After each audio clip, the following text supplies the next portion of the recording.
നിത്യം തുടരേണ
ദൈവത്തെ സേവിക്കാൻ പോരുന്നുണ്ടോ?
കാണുവാൻ സാധ്യമല്ലെന്നറിയുക.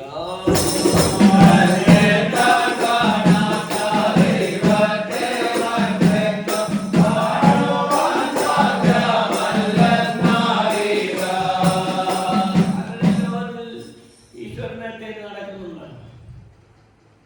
ഈ തേടി നടക്കുന്നവർക്ക് അറിയാൻ വയ്യ, അവരറിയുന്നില്ല. ഈ തേടി നടക്കുന്ന വസ്തു നിന്നിൽ തന്നെ ഇതെല്ലാം കണ്ടുകൊണ്ട് കള്ളനെ പോലെ ഇതിന് ചിരിച്ചുകൊണ്ട് നിന്റെ അന്തരാത്മാവിൽ ഇരിക്കുന്നു എന്നുള്ള ആ ചിന്ത, ആ ബോധം നിന്നിൽ വന്നു കഴിഞ്ഞാൽ അന്യമായി ദൈവത്തെ തേടി കാശ് കാമേശത്തെങ്ങും പോവുകയില്ല. മനുഷ്യ നിന്റെ മനസ്സ് ദൈവമാകുന്നു. ദൈവം സ്വർഗമാണ്. സ്വർഗം മനുഷ്യന്റെ ഹൃദയമാണ്. ഈ മനോഹരിലാണ് സ്വർഗനാഥനായ ഭഗവാൻ പാടുന്നത്. ഈ പഞ്ചഭൂതമാകുന്ന ദേഹമാണ് അതിൻ്റെ വാഹനം, അതിലുള്ള പ്രവേശനമാണ് ഈശ്വരനുള്ളത്. അങ്ങനെ ആ പരിശുദ്ധമാകുന്ന ഹൃദയം കണ്ടുപിടിക്കുമ്പോൾ ഞാൻ അവിടെ സ്ഥിതി ചെയ്യുന്നു. അതാണ് ദൈവത്വം എന്ന് പറയുന്നത്. അതിന് രൂപനാമങ്ങളൊന്നുമില്ല. നാം എന്ത് ചിന്തിക്കുന്നു അതിനെ ഫലപ്രദമാക്കി നമുക്ക് നൽകുന്നു. അപ്പോഴാണ് എൻ്റെ ദൈവം ഞാൻ ആശിച്ചത് തന്നു. ആ വിശ്വാസം ദൈവത്തിലേക്ക് വരുമ്പോൾ ദൈവം നമ്മിലായി, നാം ദൈവത്തിലുമായി. ഈ ഒരു സത്യത്തെ മറക്കരുത്.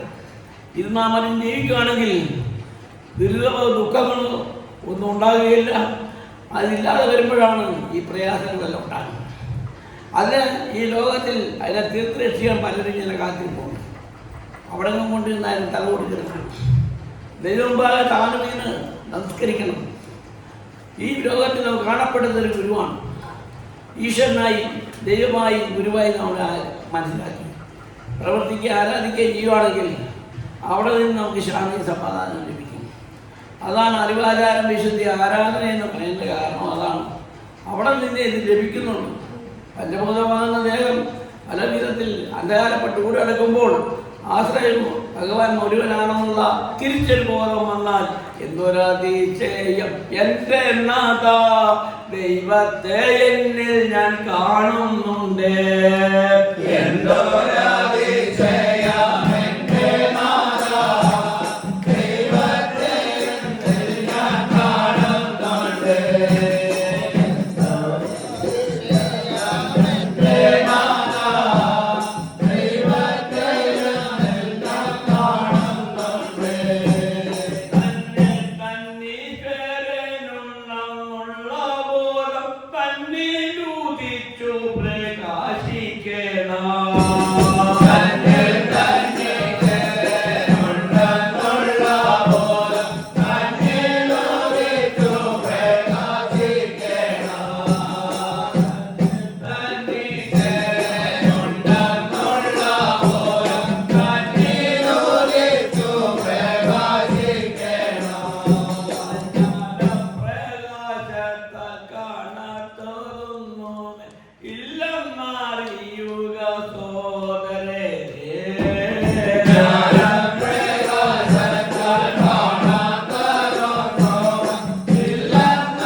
ആ തൃപ്പാദം വണങ്ങുമ്പോൾ ആ ആചാര്യൻ ഏത് പ്രകാരത്തിലാണ് വന്നവർ കാണേണ്ടത്?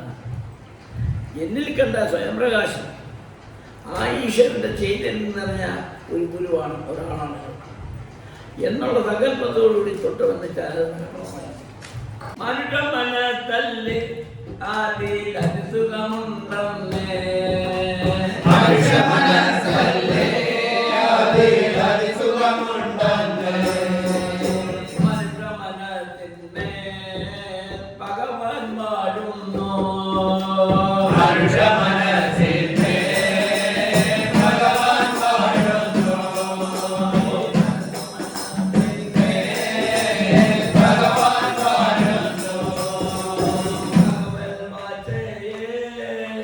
തന്നിലറിയേ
അതില്ല.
നാമെല്ലാം ഈ സന്താനങ്ങളെല്ലാം എന്തിനു വേണ്ടി വരുന്നു? ആത്മശാന്തിക്കും സമാധാനത്തിനും സ്വസ്ഥതയ്ക്കും ആത്മസുഖം അനുഭവിക്കാറുണ്ടെന്ന് ആത്മസുഖം അനുഭവിക്കാൻ വരുന്നവർ ആത്മസുഖം കൈക്കലായിപ്പെടുന്നു. ഈശ്വരിൽ നിന്ന് കിട്ടുന്ന നഷ്ടമായി പോകുന്നില്ല. അതിനെ നാം നഷ്ടമാക്കി കളയാതിരുന്നാണ്. ആ പരിശുദ്ധതയിൽ പരിപാലനം കൂടി ജീവിതം നയിച്ചാൽ എന്തൊരു ആനന്ദമാണ്, എന്തൊരു സുഖമാണ്. അപ്പോഴാണ് പറയാൻ പലയിടങ്ങളിലും പോയിട്ട് ഒരു നമ്മുടെ അവിടെ നിന്ന് എനിക്ക് സുഖമാണ്, ഞാൻ കൊണ്ട് നടക്കുന്നു. ശുദ്ധതയാണ്, നമ്മുടെ പ്രവൃത്തിയാണ് കാണുന്നത്. നമ്മുടെ ഓരോ മനസ്സറിയാതെ ഒരു കാര്യം ലോകം നടക്കുന്നില്ല. ഏതൊരു പ്രവൃത്തി ആദ്യം മനസ്സാണ് എനിക്കറിയുന്നത്. ആദ്യം മിന്നല, പിന്നെ അരിവടക്കം കേൾക്കുന്നില്ലേ? ആ മിന്നലിൻ്റെ പോയില്ല, അരിവടക്കം വരാതെ ഉണ്ടാക്കുന്നു. അതൊക്കെ പറയുന്നത് ആദ്യം മനസ്സാണ് ചിന്ത വരുന്നത്, പിന്നെ അത് പ്രവർത്തിക്കുന്നത്. അതാണ് ഈ കുഴപ്പമായിട്ടുള്ളത്. അതൊക്കെ മറന്നു. ഞാനത് ചെയ്തിട്ട് സഹോദരൻ ഞാൻ അറിയാതെ ഞാൻ ചെയ്തു പോയതാണെന്ന് പറയുമ്പോൾ ഒരു ഗതിയില്ല. മനസ്സറിയ ഒരു പ്രവൃത്തി ചെയ്തില്ലല്ലോ, മനസ്സറിഞ്ഞൊക്കെ പ്രവർത്തില്ല. ഇതിന് പറയാൻ ക്ഷമിക്കണം, ഞാൻ അറിയാതെ ചെയ്തു പോയത്. അത് എത്രയോ കള്ളമാണ്, അതിനൊരു മാർഗമില്ല. അങ്ങനെ പറയുന്നവരെ വിശ്വസിക്കാൻ ഞാൻ അറിയാതെ പറ്റിപ്പോയതാണ്. ഒരു മനസ്സറിയ ഒരു പ്രവൃത്തി അത് ചെയ്യുന്നില്ല. ഉടമസ്ഥനറിയാതെ ഒരു കാര്യം തുടങ്ങല്ലേ, ഉടമസ്ഥനറിയാതെ ഒരു കാര്യം തുടങ്ങല്ലേ, ഉടമസ്ഥനറിയാതെ ഒരു കാര്യം തുടങ്ങല്ലേ, ഉടമസ്ഥനറിയാതെ ഒരു കാര്യം തുടങ്ങല്ലേ, ഉടയവനറിയാതൊന്നും തന്നില്ല,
Manusia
നമ്മിൽ തന്നെ ഉണ്ടെന്നുള്ളതായ ആ ബോധം നമ്മിൽ വന്നു കഴിഞ്ഞാൽ മറ്റൊരു ദൈവത്തിൻ്റെ സമയം കഴിയുന്നില്ല. മനുഷ്യ എണ്ണം ഇതിനായിട്ടുള്ളതാണ്. സത്യത്തെ അതിന് പാലിച്ച് തന്മത്താവിലെത്തി പരിശുദ്ധമായ ജീവിതം നയിച്ച് മറ്റുള്ളവർക്ക് അത് മാതൃകയാക്കി കൊടുക്കണം. അവരെയും നമ്മെ കൂടി ചേർത്തുവർക്ക് ഇറങ്ങുന്നതാണ് ആത്മബോധം. ഈ ആത്മബോധം മനുഷ്യരിൽ തെളിവായി നിൽക്കണം. എങ്കിൽ മാത്രമേ ഒന്നിലധികം ദൈവമില്ലെന്നും നാം അന്യമായി ചിന്തിച്ചു പോകേണ്ടതില്ലെന്നും മനുഷ്യന്റെ മനസ്സിലാണ് ഈശ്വരന്റെ വാഴ്ചയെന്നും ജീവാത്മാവും പരമാത്മാവും അവിടെ സ്ഥിതി ചെയ്യുന്നതും നാം നല്ലപോലെ ചിന്തിച്ചറിയണം. കാരണം ചലനമില്ലാത്ത ഒരു വസ്തുവിലേക്ക് ദൈവം പ്രവേശിക്കുന്നില്ല. അതിനാണ് ഈശ്വരന്റെ സൃഷ്ടിക്കേണ്ട ചലനമുണ്ട് എന്ന് പറഞ്ഞ ജീവനുണ്ട്. അതാണ് ഇതിന്റെ കാരണം. മനുഷ്യൻ പങ്കുവെക്കുന്നതിനകത്ത് ചലനമില്ല, ജീവനുമില്ല. അത് ദൈവമായോ ദിവ്യത്വമായോ അതിനെ ആരാധിക്കാൻ പോയിരുന്ന ഒരു ഫലവുമില്ല. ആരാധിച്ച് നടുകയും ചെയ്യും, ഫലമില്ലാത്ത ഗതിയിൽ അത് പോവുകയും ചെയ്യും. അതുകൊണ്ട് ആ വഴിയിൽ പോകരുത്. ദൈവസൃഷ്ടിക്കെല്ലാം ചെല്ലുമുണ്ട്, മരണവും ജീവനുണ്ട്. ഒരു വൃക്ഷത്തിനൊരു കമ്പം വെട്ടിയിട്ടേ തിരിച്ചു വരുമ്പോൾ അത് വാടി കിടക്കുന്നില്ലേ? അപ്പോൾ അത് ജീവൻ നഷ്ടപ്പെട്ടില്ലേ? അപ്പോൾ അത് ജീവനോടുകൂടി നിൽക്കുകയല്ലേ? അതാണ് ദൈവസൃഷ്ടി. ആ ജീവനുമായിട്ടാണ് നമ്മൾ തിരിച്ചറിയാം. മനുഷ്യൻ സംസാരിക്കുന്നില്ല, അങ്ങനെയുള്ള വ്യത്യാസമേ ഉള്ളൂ. അപ്പം എന്തിനാമായിട്ട് സംസാരിക്കുന്നത്? അവൻ ഭൂമിയിലെ ദൈവമാണ്, ഏറ്റവും അറിവുള്ളവനാണ്, തിരിച്ചറിവുള്ളവനാണ്. ഒന്നിനെ നശിപ്പിക്കാൻ പാടില്ല. നശിപ്പിച്ചാൽ നമുക്ക് അതിൻ്റെ ജീവൻ കുറിക്കാൻ സാധ്യമല്ല. ബുദ്ധഭഗവാൻ പറഞ്ഞതുപോലെ ബിംബിസാരോട് പറഞ്ഞില്ലേ, ആടിനെ വിലയിരുത്തി മഹാരാജാവേ മൃഗവില നടത്താൻ പാടില്ല.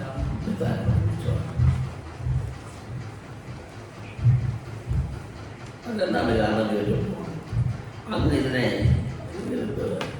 നശിപ്പിക്കുന്നു. ലോകപ്രജകൾക്ക് നിയന്ത്രിക്കുക. മഹാരാജാവ് ഒരിക്കലും പോലെ പാപമാണ്, അത് ചെയ്യാൻ പാടില്ല. അന്ന് അതിനെ ഉപാധിപ്പിച്ചു കൊല്ലുന്നു. അതിനെ ജീവിപ്പിക്കാൻ അതിനെക്കൊണ്ട് കഴിവുള്ളൂ. കഴിവില്ലാത്തവൻ അതിനെ നശിപ്പിക്കാൻ പോകാൻ പാടില്ലാത്ത പാപമായി പോകുന്നു. അതാണ് ബുദ്ധഭഗവാൻ ഉപദേശിച്ചത്. അപ്പോഴാണ് മഹാരാജാവ് അദ്ദേഹം അനുഭവപ്പെട്ടു. അത് നാം എന്ത് വേണമെന്ന് ചോദിച്ചു. ഈ രാജ്യത്തെ ജീവിതം പാടില്ലാതെ പ്രഖ്യാപിക്കാൻ പാടില്ല. അങ്ങനെ പ്രഖ്യാപിച്ചു. ഇനിയും ഇത്രയും പാവം ചെയ്ത് ഞാൻ രാജാവായിട്ടുള്ള വാഴുന്നത് ശരിയല്ല. അങ്ങനെ പ്രത്യേകമായിട്ടൊരു മാത്രം അത് വേണ്ട. അല്ല, എൻ്റെ പാപം ഒഴിയണമെങ്കിൽ അങ്ങോട്ട് പ്രവർത്തിച്ചെങ്കിൽ എൻ്റെ പാപം ഒഴിയത്തുള്ളതെന്ന് പറഞ്ഞിട്ട് രാജ്യം മേടിച്ചിട്ട് ബുദ്ധിമോശനോട് തിരിച്ചു. ഇതൊരു ചരിത്രമല്ലേ? ഇതുപോലെ ഓരോ മുഴുവൻ എഴുതി വെച്ചിരിക്കുന്നതാണ്. അതെന്തിനാ? ഇതറിഞ്ഞിട്ട് ഇതുപോലുള്ളവരുടെ അടുത്ത് ജീവിക്കാറില്ല. ഈ ഉപദേശം കൊടുത്തിരിക്കുന്നു ഉണ്ടോ? ഒരു സന്യാസിയായിട്ട് ആര് പറഞ്ഞ എന്താ ഇല്ലാത്തത്? എല്ലാം ഉള്ളവനല്ലേ. അദ്ദേഹം എന്താ പറഞ്ഞത്? ഉപേക്ഷിച്ചു. തിരിച്ചറിവെന്ന് ബോധം വന്നപ്പോൾ ബോധം ഉപദേശിക്കാൻ ഗുരുവിനെ കിട്ടി. അദ്ദേഹത്തോടാണ് എൻ്റെ പാമ്പ് ഒഴിയുന്നത്. രാജപേക്ഷിച്ച് അദ്ദേഹം കൂടെ വന്നു.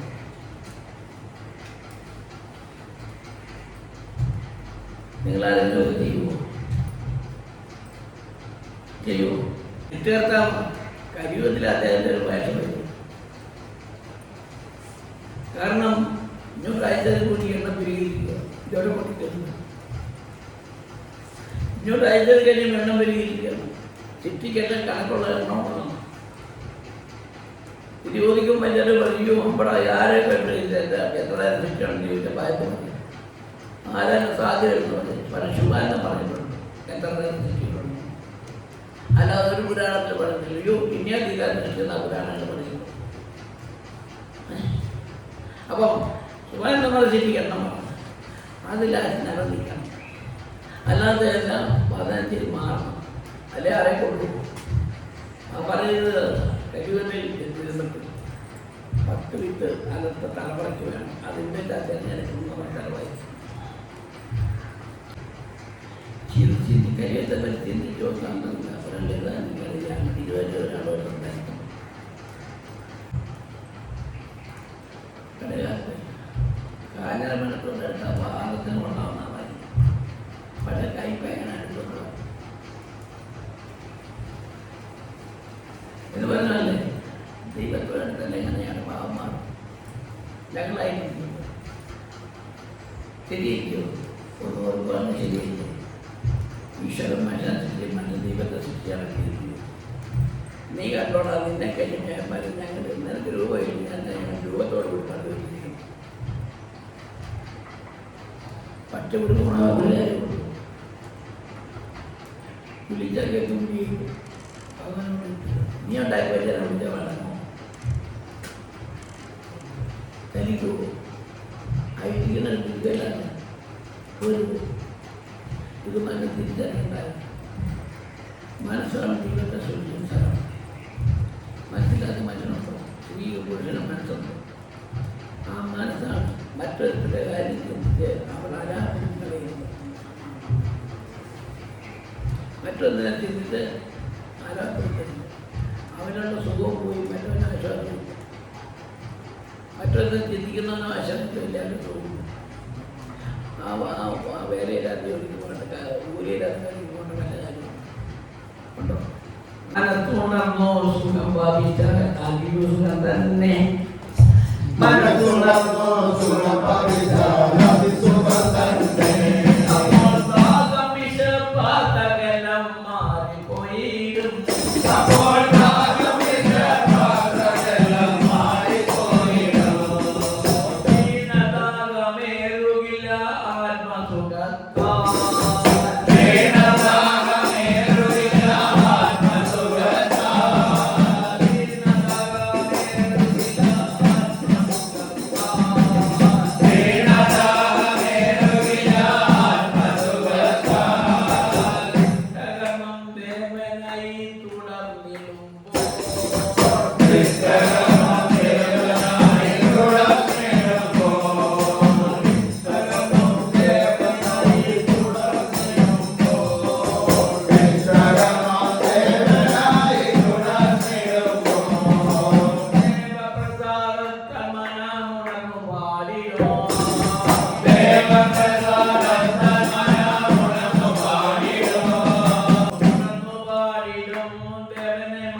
ആത്മാവിൽ വാഴുന്ന വാഴ്ച കാൺക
മറ്റു നീനെ മുഖം തോന്നുകില്ല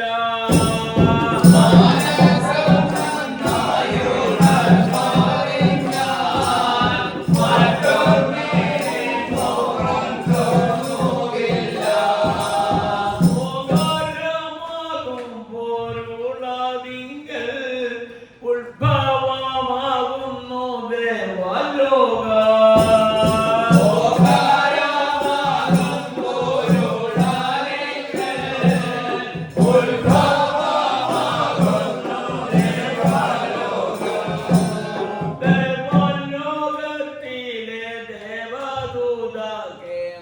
നരലോകെ വന്നിത ജന്മം പൂണ്ടോ